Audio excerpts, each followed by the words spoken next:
ओम शांति। मुरली है 26 जून 2025। बाप दादा के मधुर महावाक्य। मीठे बच्चे, अभी तुम्हें निंदा स्तुति मान अपमान सुख दुख सब कुछ सहन करना है। तुम्हारे सुख के दिन अभी समीप हैं। बाप क्या कहते? मीठे बच्चे, अभी तुम्हें निंदा स्तुति मान अपमान सब दुख सुख सब कुछ सहन करना है। तुम्हारे सुख के दिन अभी समीप आ रहे हैं। आज का प्रश्न है, बाप अपने ब्राह्मण बच्चों को कौन सी एक वार्निंग देते हैं? बाप अपने ब्राह्मण बच्चों को कौन सी एक वार्निंग देते हैं? बाबा ने उत्तर दिया, बच्चे कभी भी बाप से रूठना नहीं। बच्चे कभी भी बाप से रूठना नहीं। अगर बाप से रूठेंगे तो सदगति से भी रूठ जाएंगे। बाप वार्निंग देते हैं, रूठने वालों को बड़ी कड़ी सजा मिलेगी। आपस में या ब्राह्मणी से भी रूठे तो फूल बनते बनते कांटा बन जाएंगे। इसलिए बाबा कहते, बहुत बहुत खबरदार रहो। बाप अपने ब्राह्मण बच्चों को कौन सी एक वार्निंग देते हैं? बाबा ने उत्तर दिया, बच्चे कभी भी बाप से रूठना नहीं। अगर बाप से रूठेंगे तो सदगति से भी रूठ जाएंगे। बाप वार्निंग देते हैं, रूठने वालों को बड़ी कड़ी सजा मिलेगी। आपस में या ब्राह्मणी से भी रूठे तो बाबा कहते फूल बनते बनते कांटा बन जाएंगे। इसलिए बहुत बहुत खबरदार रहो। आज का गीत है, धीरज धर मनुआ धीरज धर, तेरे सुख के दिन आए कि आए। ओम शांति। मीठे मीठे सिक्की लदे बच्चों ने गीत सुना।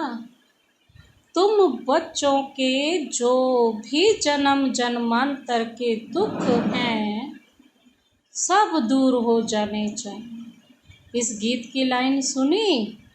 तुम जानते हो अभी हमारा दुख का पार्ट पूरा होता है और सुख का पार्ट शुरू होता है। जो पूरी रीति नहीं जानते हैं वह किसी न किसी बात में दुख जरूर देखते हैं।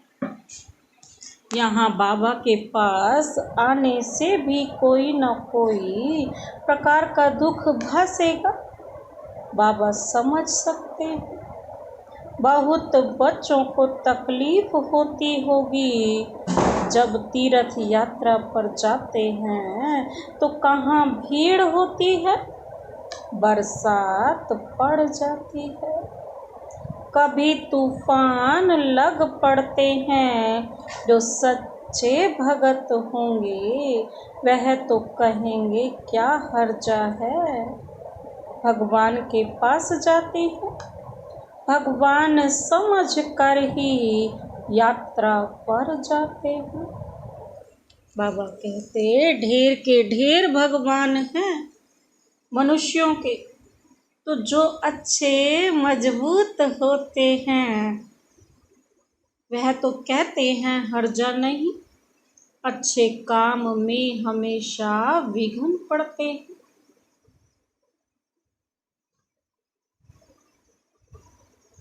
वापिस लौट कर थोड़े ही जाएंगे।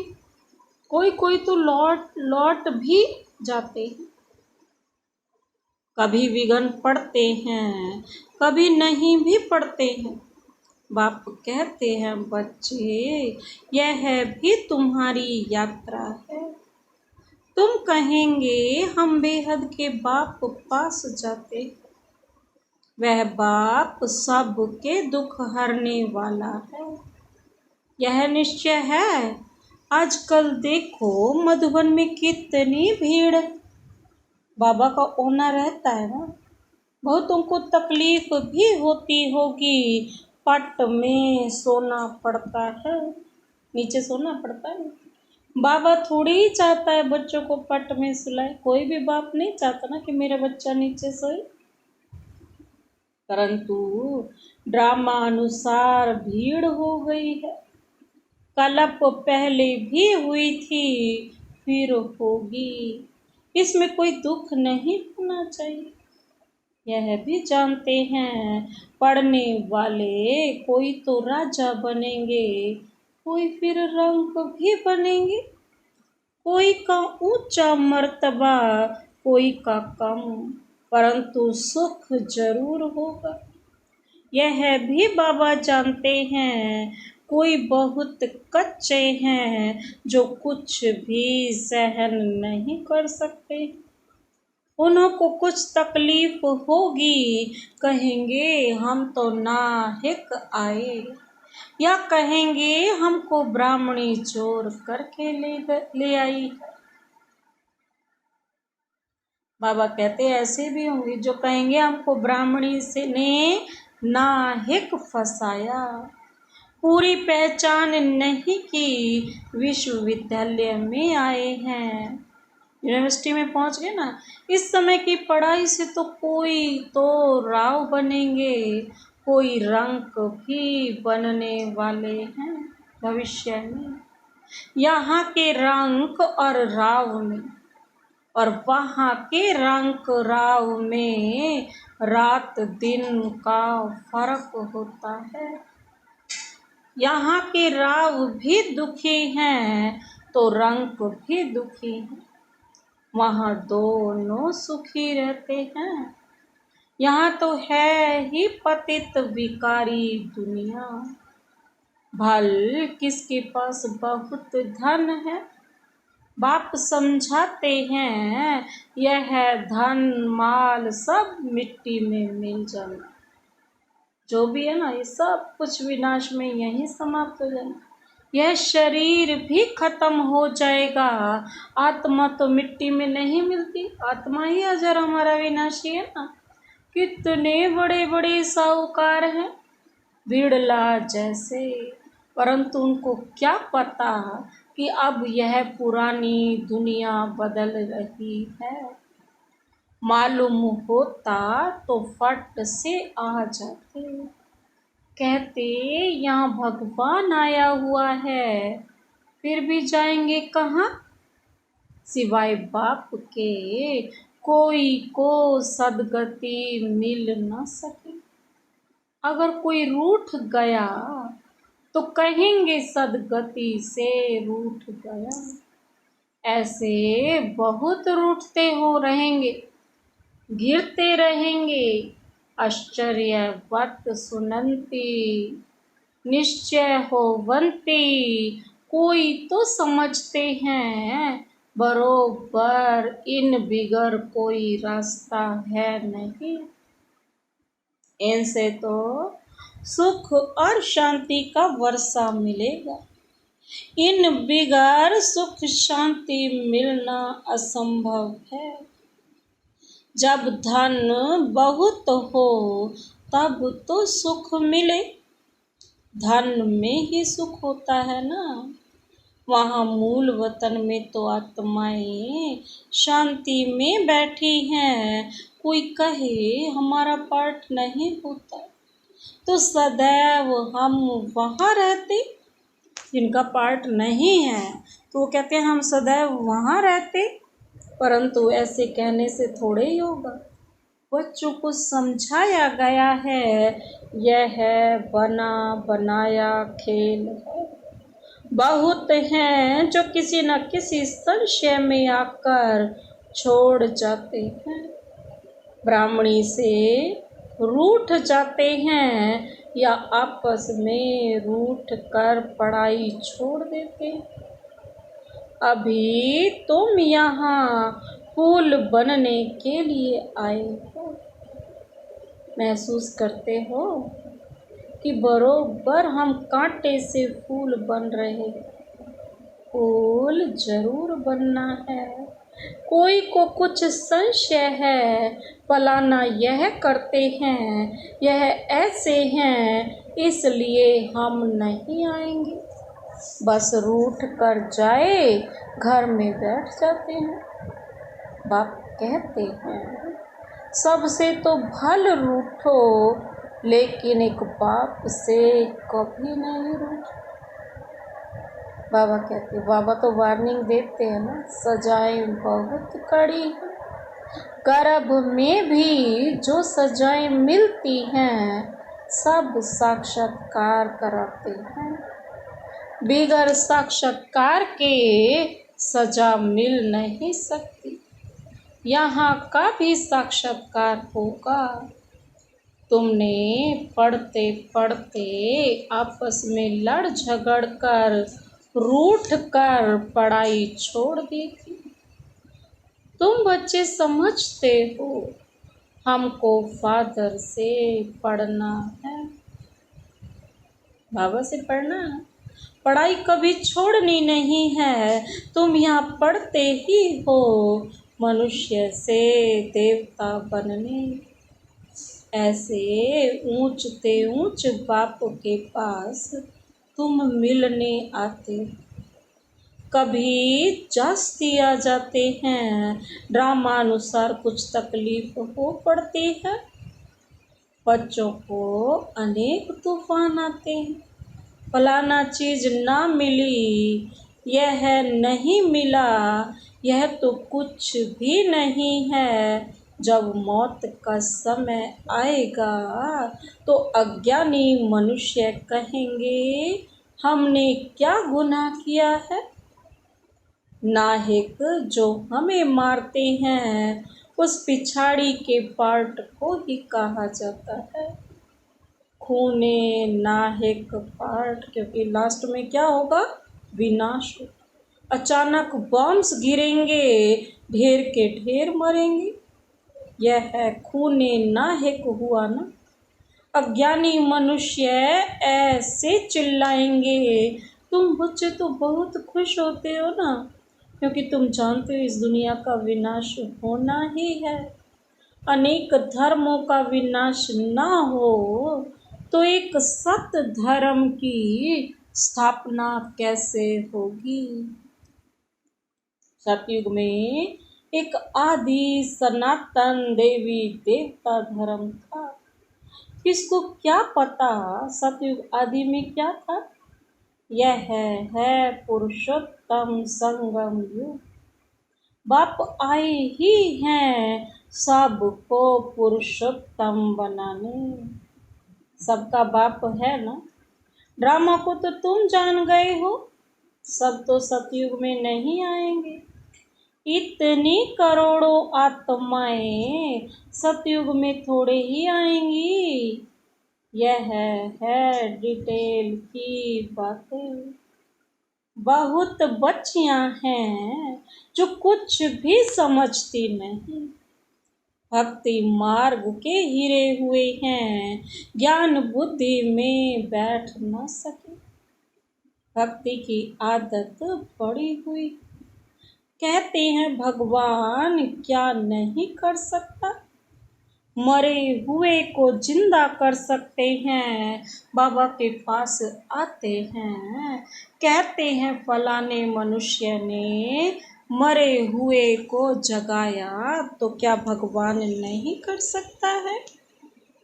कोई ने अच्छा काम किया तो बस उसकी महिमा करने लग पड़ते हैं, फिर उनके हजारों फॉलोअर्स बन जाएंगे। तुम्हारे पास तो बहुत थोड़े आते हैं। भगवान पढ़ाते हैं, फिर इतने थोड़े क्यों। ऐसे बहुत आते हैं, कहते हैं अरे यहाँ तो मरना होता है। मरना किससे है, इससे मरना है, इन विकारों से। बस वहाँ तो कान रस है ना, भक्ति में क्या मिलेगा, सिर्फ कानों को अच्छा लगेगा, अच्छा है अच्छा। लेकिन यहाँ तो बाबा क्या कहते हैं, वहाँ तो कान रस है, बड़े भक्के से बैठ गीता सुनाते हैं, भक्त लोग सुनते हैं। यहाँ कान रस की बात नहीं, तुमको सिर्फ कहा जाता है बाप को याद करो। बस अपने आप को आत्मा समझो और शिव बाबा को याद करो। गीता में भी यह अक्षर है ना, क्या, मन मना भाव। बाप को याद करो तो विकर्म विनाश होंगे। बाप कहते हैं ना, अच्छा ब्राह्मणी से वह सेंटर से रूठ जाते हो, अच्छा यह तो काम करो और संग तोड़ अपने को आत्मा समझो और एक बाप को याद करो। बाप ही पतित पावन है, बस बाप को याद करते रहो। स्वदर्शन चक्र फिराते रहो, इतना याद किया तो भी स्वर्ग में जरूर आएंगे। स्वर्ग में उच्च पद तो पुरुषार्थ के अनुसार ही मिलेगा ना, प्रजा बनानी पड़े, नहीं तो राजाई किस पर करेंगे। तो बहुत मेहनत करते हैं, ऊंच पद भी वहीं पाएंगे, ऊंच पद के लिए ही कितना माथा मारते हैं।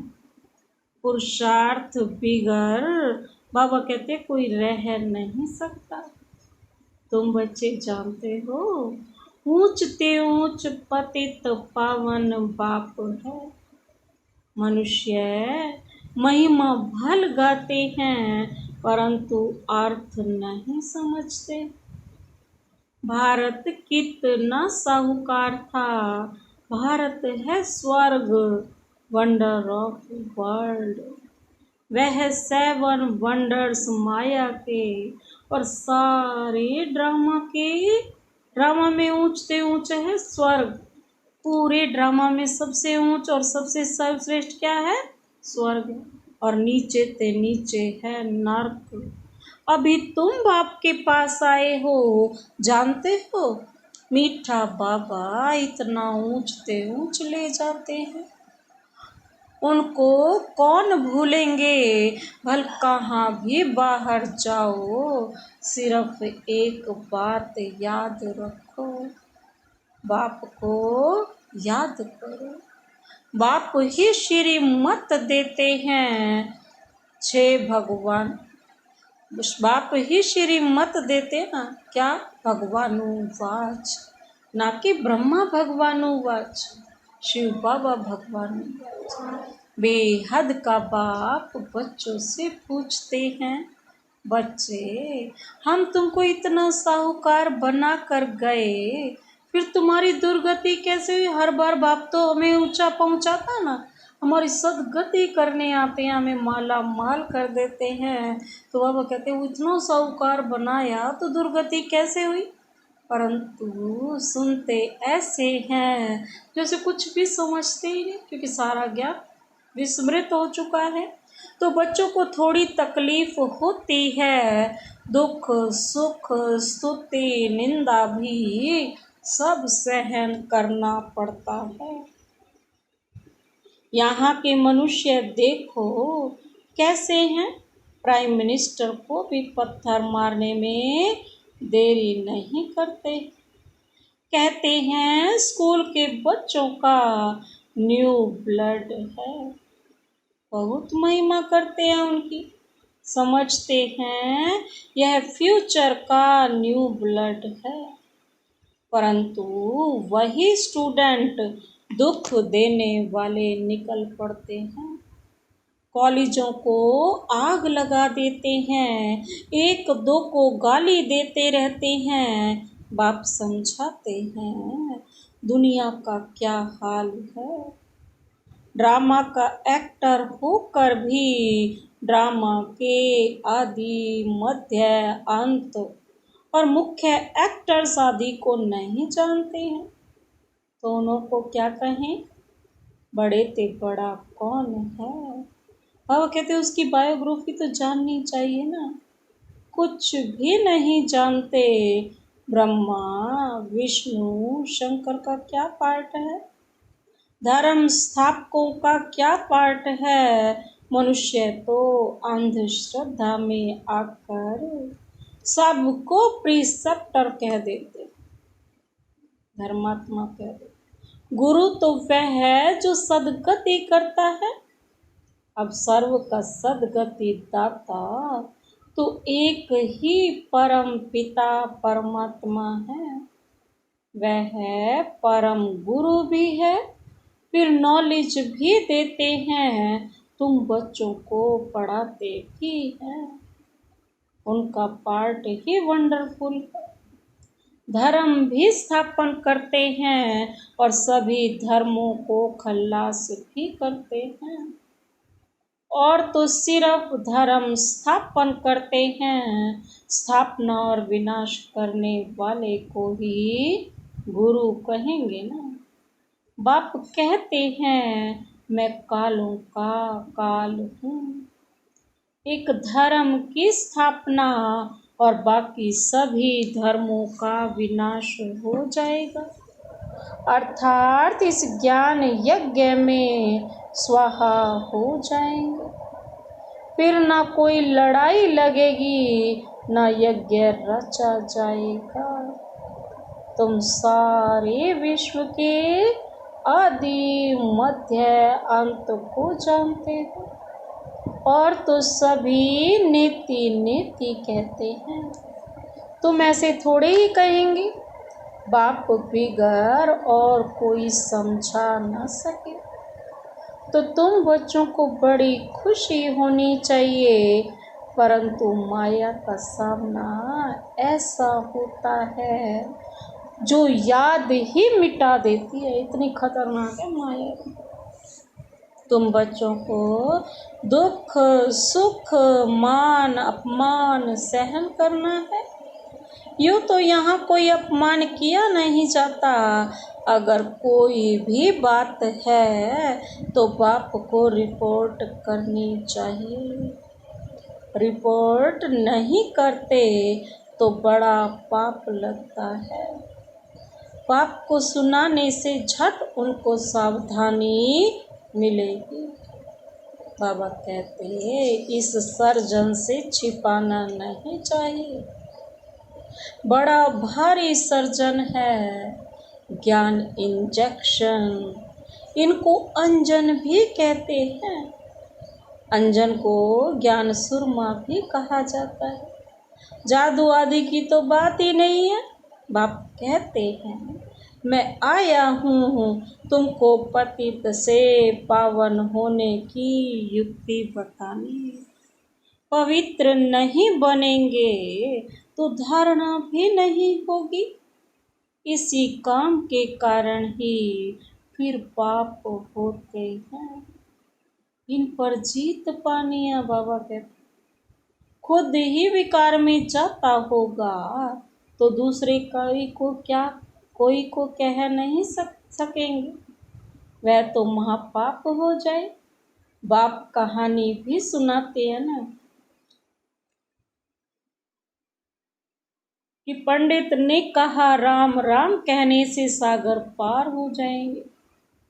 मनुष्य समझते हैं पानी का सागर, जैसे आकाश का अंत नहीं, वैसे सागर का भी अंत नहीं पा सकते हैं। ब्रह्मो महतत्व का भी अंत नहीं। यहाँ मनुष्य अंत पाने का पुरुषार्थ करते, वहाँ कोई पुरुषार्थ नहीं करते। यहाँ कितना भी दूर जाते हैं फिर लौट आते हैं। पेट्रोल ही नहीं होगा तो आएंगे कैसे। यह है साइंस वालों का अति अहंकार। उससे विनाश कर देते हैं। एरोप्लेन से सुख भी है, फिर उनसे अति दुख भी है जब प्लेन क्रैश हो जाता है तो। अच्छा, मीठे मीठे सिकिल दे बच्चों प्रति माता पिता बाप दादा का याद प्यार और गुड मॉर्निंग। रूहानी बाप की रूहानी बच्चों को नमस्ते। हम रूहानी बच्चों की रूहानी बाप दादा को नमस्ते नमस्ते नमस्ते। Good morning. शुक्रिया बाबा, शुक्रिया। धारणा के लिए मुख्य सार है। पूरी मुरली में से क्या धारण करने हैं? 2 पॉइंट दिए हैं बाबा ने। पहला है किसी भी कारण से पढ़ाई नहीं छोड़नी। सजाएं बहुत कड़ी हैं उनसे बचने के लिए, और सब संग तोड़ एक बाप को याद करना है, रूठना नहीं है। बाबा कहते किसी भी कारण से पढ़ाई नहीं छोड़नी है। सजाएं बहुत कड़ी हैं उनसे बचने के लिए, सब संग तोड़ एक बाप के साथ जोड़, या एक बाप को ही याद करना है, रूठना नहीं। दूसरा पॉइंट है ज्ञान इंजेक्शन व अंजन देने वाला एक बाप है। उस अविनाशी सर्जन से कोई बात छिपानी नहीं है।